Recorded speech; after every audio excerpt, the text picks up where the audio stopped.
جب المرجب کا مبارک مہینہ شروع ہونے والا ہے تو انشاءاللہ میں اس حوالے سے کچھ باتیں مزید عرض کر دیتا ہوں تاکہ اللہ کرے کہ ہماری عبادت کا شوق بڑھے۔ ایک بڑا ہی کمال کا واقعہ نزہۃ المجالس اسلامی کتاب میں موجود ہے کہ حضرت عیسیٰ علیہ نبینا علیہ الصلوۃ والسلام کا گزر ایک جگمگاتے نورانی پہاڑ کے پاس سے ہوا۔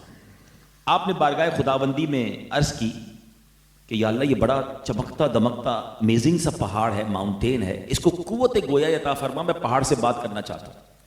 اللہ کی شان تھی، اللہ نے پہاڑ کو بولنے کا موقع دیا تو وہ پہاڑ کہتا ہے اے روح اللہ یا حضرت عیسیٰ آپ مجھ سے کیا بات کرنا چاہتے ہیں؟ آپ نے فرمایا تو اپنی کچھ حالت بیان کر، اتنا خوبصورت، اتنا چمک رہا ہے، اتنا نورانی۔ تو پہاڑ کہتا ہے کہ حضور میرے اندر ایک آدمی رہتا ہے، دراصل میرے اندر ایک آدمی رہتا ہے۔ تو آپ نے کہا اچھا، تو آپ نے کہا یا اللہ مجھے اس آدمی کو بھی ظاہر کر دے۔ وہ پہاڑ پھٹا اور اس کے اندر سے ایک بڑی نورانی چہرے والے بزرگ جو وہ باہر تشریف لائے۔ تو وہ شخص جو بزرگ تھے پہاڑ کے اندر سے باہر کہتے ہیں میں حضرت موسیٰ علیہ السلام کے دور کا امتی ہوں، میں حضرت موسیٰ کا امتی ہوں، اور میں نے اللہ سے دعا کی تھی کہ اے اللہ مجھے حضرت جناب رسول اللہ صلی اللہ علیہ وسلم تیرے آخری نبی کی دنیا میں آمد تک زندہ رکھیو۔ اللہ کریم نے میری وہ دعا قبول فرما لی، میں پچھلے 600 سال سے اس پہاڑ میں تیری اللہ کی عبادت کر رہا ہوں۔ اب حضرت موسیٰ علیہ السلام نے بڑا امیزنگ سوال اللہ کی بارگاہ میں کیا کہ یا اللہ پوری دنیا میں اس سے زیادہ کوئی نیک بندہ ہے جو فرام لاسٹ 600 ایئرز تیری عبادت کر رہا ہے؟ تو سنیے کیا خوبصورت جواب اللہ کی بارگاہ سے جواب عطا ہوا کہ اے عیسیٰ امت محمدی میں سے جو ماہ رجب کا ایک روزہ رکھ لے وہ میرے نزدیک اس سے بھی زیادہ مکرم ہے۔ 600 سال سے پہاڑ میں عبادت کر رہا ہے، لیکن سبحان اللہ یہ یقین جانے ہم امت مصطفیٰ صلی اللہ علیہ وسلم پر اتنی مہربانیاں ہیں اللہ کی۔ وہ ابھی نعت خواں پڑھ رہے تھے نا، میری خوش قسمتی میں تیرا امتی تو کجا من کجا، یعنی یہ ہم پر اتنی بڑی مہربانی ہوئی ہے کہ ہم نبی پاک علیہ السلام کے امتی بنا دیے گئے۔ ٹھیک ہے نا، اس کو آپ اور انداز سے سمجھیے کہ ہم یہ جو لیلۃ القدر ہے ہمیں ہر سال عطا ہوتی ہے، کیا ہے یہ کتنی بڑی فضیلت والی رات ہے، لیلۃ القدر خیر من الف شہر، 1000 مہینوں سے بہتر رات ہے۔ یہ 1000 مہینوں کی کیلکولیشن کہاں سے آئی؟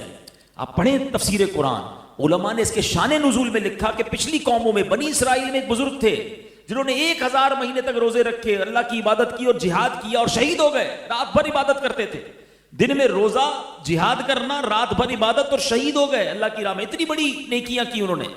صحابہ کرام کو جب پیارے آقا نے ان کا واقعہ سنایا تو صحابہ کہتے ہیں حضور ہماری تو عمر ہی تھوڑی ہے، 60-70 سال زندہ رہتے ہیں، وہ ہزار مہینے عبادت کر گئے، ہم کیسے ان کے برابر ہو جائیں گے؟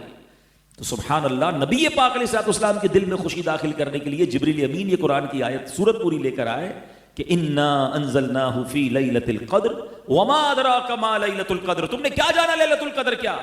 لیلۃ القدر خیر من الف شہر، لیلۃ القدر 1000 مہینوں سے بہتر ہے۔ مفسرین قرآن لکھتے ہیں کہ وہ بنی اسرائیل کے بزرگ کی جو 1000 مہینے کی عبادت تھی اس سے بھی زیادہ ثواب کس کو ملتا ہے جو لیلۃ القدر میں اللہ کی عبادت کر لیتا ہے۔ تو یہ اس امت پر احسان ہے رب کا کہ پچھلی قومیں سینکڑوں سال عبادت کریں اور ہم ایک رات عبادت کر لیں، ہمیں ایک بار جناب سبحان اللہ رجب کا روزہ۔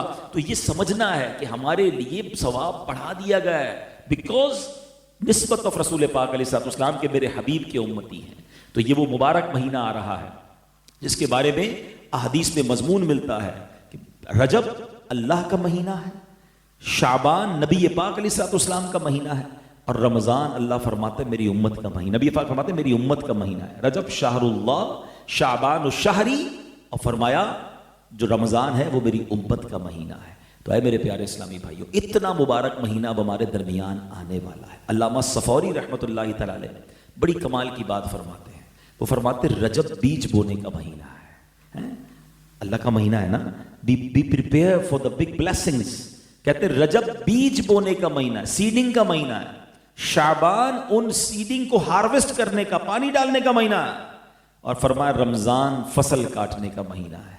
اب اس کی انٹرپریٹیشن کیا ہے کہ رجب میں جو عبادت کا بیج نہیں بوتا، شعبان میں ان بیجوں پر اپنے آنسوؤں سے آبیاری نہیں کرتا، اور سبحان اللہ رمضان میں پھر وہ رحمت کی فصل کیسے کاٹے گا؟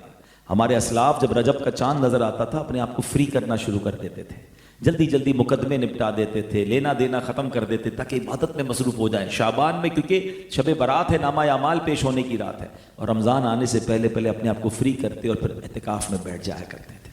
مگر ہماری کیا روٹین میں کوئی فرق آتا ہے کہ کوئی رجب آ گیا، یہ واقعی کوئی اسپیشل مہینہ ہے؟ جی ہاں میرے پیارے اسلامی بھائیو، یہ ویری اسپیشل مہینہ ہے، اور کاش ہمیں یہ بات سمجھ آئے اور ہم رجب کا احترام کریں۔ سبحان اللہ، یاد رکھیے حدیث پاک ہے، حضرت ابو امامہ رضی اللہ تعالیٰ حدیث کے راوی ہیں کہ 5 راتیں ایسی ہیں جس میں دعا رد نہیں کی جاتی۔ There are 5 sacred nights، ٹھیک ہے، ذرا غور سے سن لیجیے۔ 5 راتیں ایسی ہیں کہ دعائیں رد نہیں ہوتی، قبول ہوتی ہیں۔ نمبر 1، رجب کی پہلی رات۔ بیان اس لیے کر رہا ہوں کہ اب رجب کی چاند رات آنے والی ہے، جو رجب چاند نظر آ جائے تو وہ رات دعاؤں کی قبولیت کی رات ہے۔ نمبر 2 فرمایا شعبان کی 15ویں رات، وہ بھی انشاءاللہ اگلے مہینے آنے والی ہے۔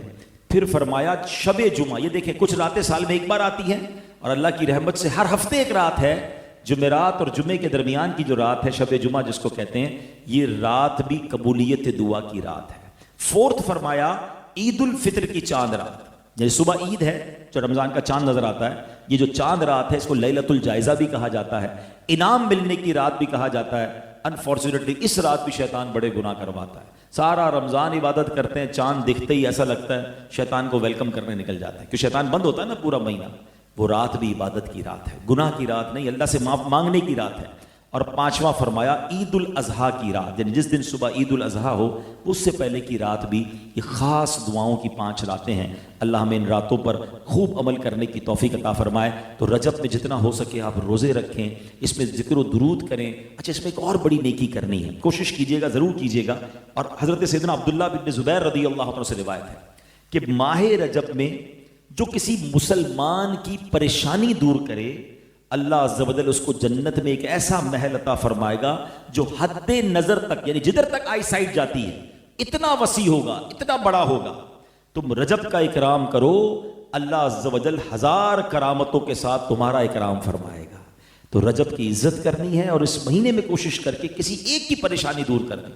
اور پریشان کو ڈھونڈنا مشکل نہیں ہے، آدھی دنیا ہی پریشان ہے، ٹھیک ہے نا، ہمارے ملازمین میں، ہمارے غریب رشتہ داروں میں بہت سارے لوگ کسی نہ کسی ڈیفیکلٹی میں، تو کوئی ایک کسی کی پریشانی، چاہے وہ مالی پریشانی ہے، مورل سپورٹ چاہیے، کوئی اس کو جناب کسی طریقے بھی ہیلپ چاہیے، اس کی پریشانی آپ اس نیت سے دور کریں، انشاءاللہ اللہ کریم ہماری پریشانیوں کو دور فرمائے۔